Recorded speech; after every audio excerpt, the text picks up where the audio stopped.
any parent to a 15-year-old would. So I bought my own CRX, and as a 15-year-old buying a CRX, we can all imagine the condition that was in. They, of course, didn't want to fix it, so I learned how to fix it, and here we are today. It's kind of snowballed from priority into passion? Yeah, pretty much. I learned how to fix it. I turned it into a career, started a shop, built a car, in all kinds of different orders, but you know, you get it. I got caught street racing when I moved out to Houston. Texas 2K, I watched 100 videos, probably the same video 100 times also, and so naturally went out, had a turbo EG hatch, went out street racing, got caught, like the child I was, figured I had to get into something else, and the next funnest thing for me is drifting. I had a buddy race me in his drift car and he beat me, and he's like, hey, you should come out drifting one night, and that's what I did.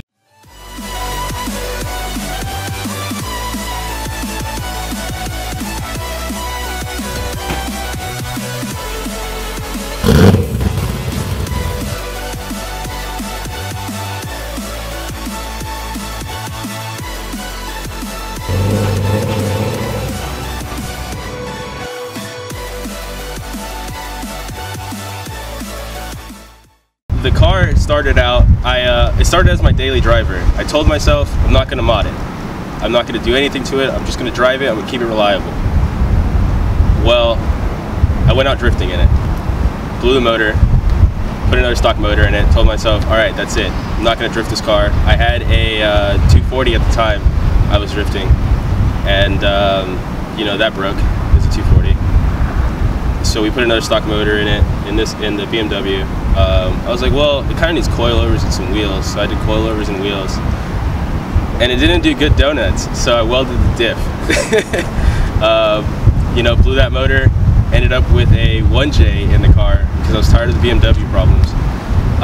That lasted a whole month and a half, 2 months, and the gearing was all wrong. I didn't even think about rear end gear ratios or none of that.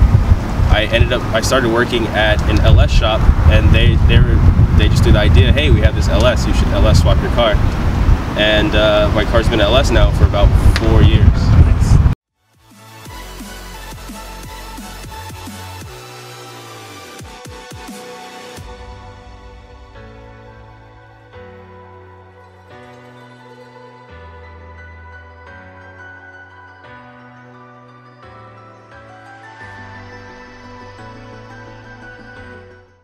I went through 3 BMW engines before I made the transition. A stock 1J, and then a big turbo 1J, and then went like a Gen 3 5.3,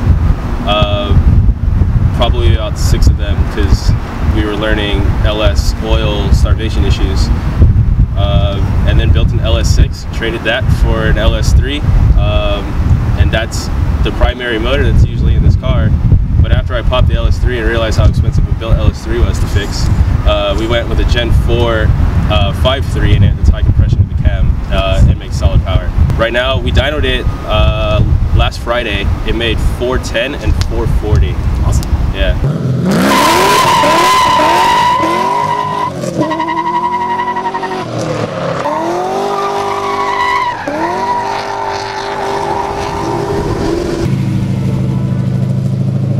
I change my mind every month or so. I think the kick I'm on right now is I saw the Aston Martin they built, I want to say in Dubai. I want to build one of those. That or something like a Huracan, or you know, something that most people don't drift. So with this car, we're kind of in the testing stages before I put the LS3 back in. The LS3 made about 600. I didn't want to try my new oil system setup on my LS3, so we're probably going to put AC on this, make sure it runs for the rest of this season, and then once it's all set and we know it's good to go, the LS3 goes back in it, and with AC it's going to be pretty much my daily. Awesome.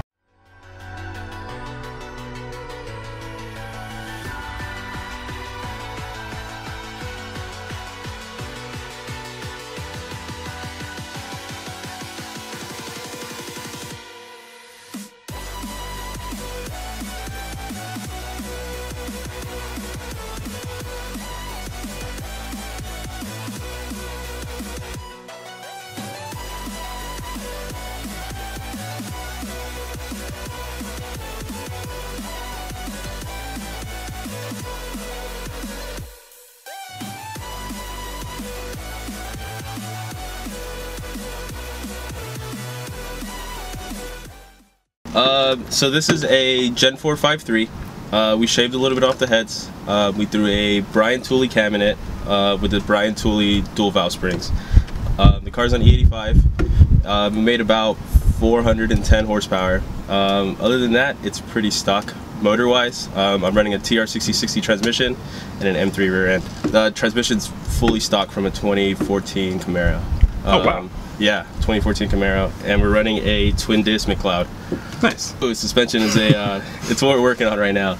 It's a Royal Polish shit. I have a bent Raceland up front, a blown Raceland on the other side on the front. All of it has Swift springs on it, and we're running some random aftermarket shock in the rear. Swift springs are some of the best springs though. Yeah, yeah, so we're getting awesome. there. You know? Very nice, very nice. Brakes, M3 rear end, rear brakes, full drop out of an M3 in the rear. The front, I have them in there. I just made knuckles for the front, and we're putting CTSV rear brakes on the front. Nice. I had 2014 Camaro brakes up front, because pretty much this car was built off of a 2014 Camaro harness and everything. Nice. But They're just a bit large for this thing. So we keep, I've had hand cooks on the front for the last 3 or 4 years. I'm super comfortable with how they feel. On the rear, I run a Zestino or a Volino, and you know, if we're out just doing like a demo or messing around, whatever the cheapest Chinese tire is. Start with something stock, like a 350Z. Don't go too crazy with it. You don't need a Pro-Am build. Myself included and a bunch of friends decided they wanted to build Pro-Am cars or Pro cars, and you know, half of them sold their cars, didn't finish their swaps. So keep it simple. Just get out and drive. See time, you can't beat that. that's the most common thing I've heard from a lot of the drifters is just keep it simple. And then when a lot of people spend too much time or effort building these Pro-Am level cars, for one, I hear it's way more costly to maintain. Yeah. Tires, gas, oil, all that costs way more money. Exactly. And then tires don't last you. Like you said, you took 4 laps and you shredded a brand new tire. Yeah, so this tire was a brand new to this in like 4 laps. Damn. The car has we have a 200 shot for, you know, special occasions, or, you know, if I want to make a bunch of smoke. The 200 shot, you know, puts me a little bit under 600. So on full kill mode in this car, there's like 4 laps on a set of tires, which is absolutely insane. But if you leave the car in a chill mode, you know, I can get upwards of 20 laps. Nice. Thank you, sir. Yes, sir. It's been fun. Nice to meet you. If you want to plug your shop, come check us out at Rent Spec Industries on Instagram or Facebook, or follow me on Instagram at kevin.rsi. awesome.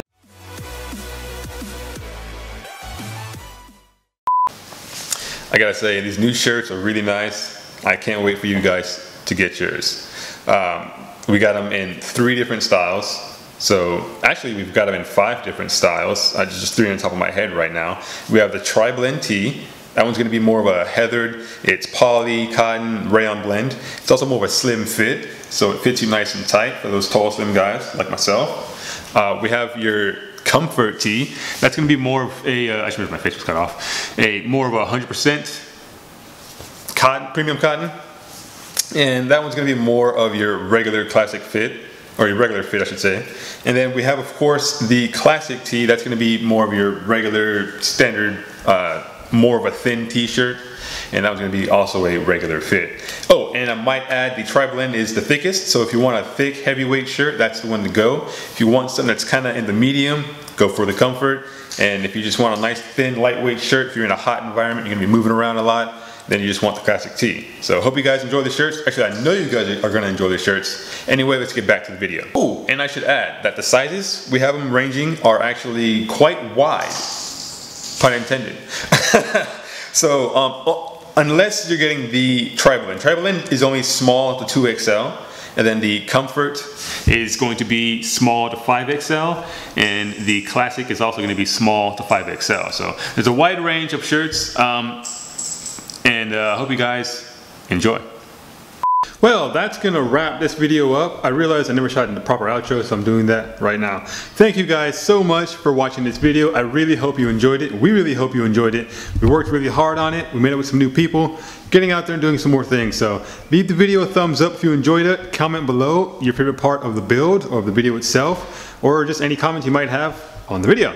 And remember to subscribe if you have not already. Check out the merchandise, help support the channel so we can do more awesome builds, keep the lights on, that sort of thing. Also, I did want to bring, a while back ago, we had got some lights, and they're really nice lights. These guys right here, you can get them from Amazon. I forget the name of the manufacturer. I'll look it up and put it in the description and probably on screen. But at the time, we've got these lights for $50. And let me plug them in real quick because these are awesome. So if anyone's looking for like a potential shop light or a workstation light, something like that, I recommend these. See that there? They're really bright, and that was 50 bucks. And they're all LED strips. Don't mind my cat. And one's not plugged in, so that's why it's not working.